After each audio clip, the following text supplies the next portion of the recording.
história da nossa segunda apostila do volume 2. Amores, esse conteúdo vai tratar sobre as tradições dos povos, primeiramente indígenas, tudo bem? Nas próximas aulas nós trabalharemos dos afrodescendentes, dos africanos. Por enquanto nós vamos trabalhar as dos indígenas, que são tradições orais. Amores, o que é tradições orais? É aquilo que é compartilhado pela fala, não só pela fala, mas também pelo canto. Então a fala através de uma história, de uma lenda, de um mito, e o canto nas cantigas, de roda, nas cantigas das comemorações de algum evento especial que se tinha naquelas aldeias. Então a linguagem oral, essa linguagem que transmite tradição, hoje nós vamos começar a estudar um pouquinho. Tudo bem? Então vamos lá. Antes, os indígenas eles não possuíam um alfabeto para registrar seus ensinamentos. E até hoje tem tribos que às vezes que não têm contato com o vocabulário, com um alfabeto, com a língua portuguesa. Por quê? Eles têm sua própria língua, sua própria tradições. Então, como que eles faziam para passar de uma geração para outra se não tinha como escrever para alguém ler? Eles usavam a oralidade. Então eles passavam de geração em geração conversando, contando. Eles tinham o costume de sentar nas redes, sentarem no chão, em algum local aconchegante, confortável, e lá eles escutavam as histórias, escutavam as músicas, cantavam, aprendiam a contar para ir passando de geração em geração. Tudo bem?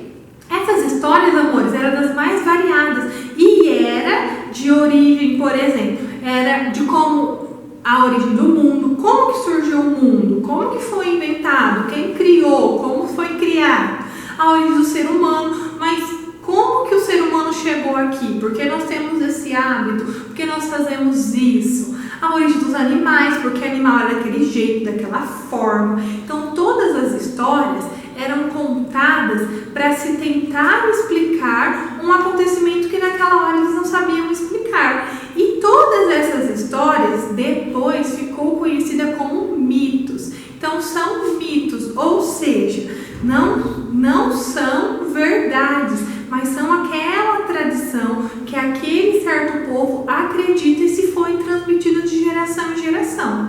Tudo bem? E aí nós falamos assim, nossa, mas os indígenas hoje em dia, eles ficam tão afastados de nós? Sim, realmente, alguns indígenas eles vivem sim na sua própria cultura, na sua própria tradição, diferente da nossa. Mas tem vários costumes, tem várias, até vocabulário que nós aprendemos com eles e até hoje nós usamos e às vezes a gente nem deu conta de que aquilo foi herdado dos índios ou dos indígenas. Por exemplo, talvez a gente tenha muita vontade de andar descalço, não é? Sentir a terra ou em casa andar com o chão gelado. Amores, os indígenas só andam descalço. Eles andavam pela natureza, dentro dos rios, todos descalços, eles não tinham calçados. Então, uma herança que veio deles. Outra coisa, geralmente, quando a gente vai para os lugares, ou no domingo, se a gente tem rede em casa, a gente adora deitar na rede, descansar um pouquinho, ficar lá balançando para lá e para cá. Amores, quem dorme nas redes são os indígenas, então eles trouxeram esse costume para nós. Tanto que lá nas cidades, lá perto da Amazônia, da floresta, em Ceará, Fortaleza, o uso das redes é muito grande. Então várias pessoas têm costume de dormir na rede, ou até dentro dos barcos que lá eles viajam pelos rios, tem rede para eles dormirem. É um costume que foi passado pelos indígenas e permaneceu ainda na nossa sociedade.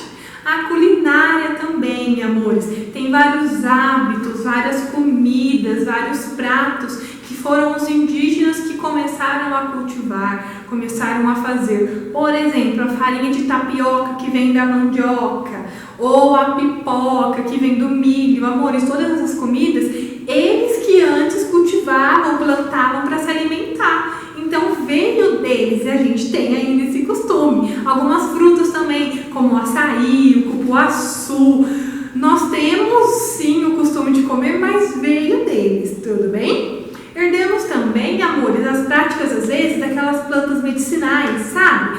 Ai, tô com dor de estômago, vou lá tomar um boldo. Ou vamos pôr tal planta nessa cicatriz, ou nessa queimadura, nesse corte. Amores, não existia farmácia na floresta, até hoje não existe. Então os índios, eles utilizavam de tudo que a natureza dava, inclusive as plantas. Eles pegavam as plantas e descobriam qual era o motivo, qual era a característica daquela planta e o que ela podia ajudar o ser humano. E assim elas iam criando os medicamentos, mas com os próprios produtos, com as próprias plantas que a natureza dava a eles. E depois nós temos também várias palavras que os indígenas falam e nós encontramos no nosso vocabulário, nós nem sabíamos que vinha de lá. Por exemplo, abacaxi, o caju, a mandioca, o tatu. Amores, são todas palavras que vêm dessa cultura indígena. Por exemplo, o Parque de São Paulo, do Ibirapuera. Amores, significa uma expressão dos indígenas. E nós pegamos para nós como se fosse uma palavra que nós inventamos. Mas não, os indígenas já falavam. Eles já tinham essa cultura antes. Então é sempre importante nós respeitarmos essa cultura, entendermos que ela foi importante para a formação de quem nós somos, da nossa sociedade e da nossa cultura como povos, tudo bem? Então essa foi a nossa primeira aula de história sobre a cultura oral e as tradições indígenas. Um beijo para vocês!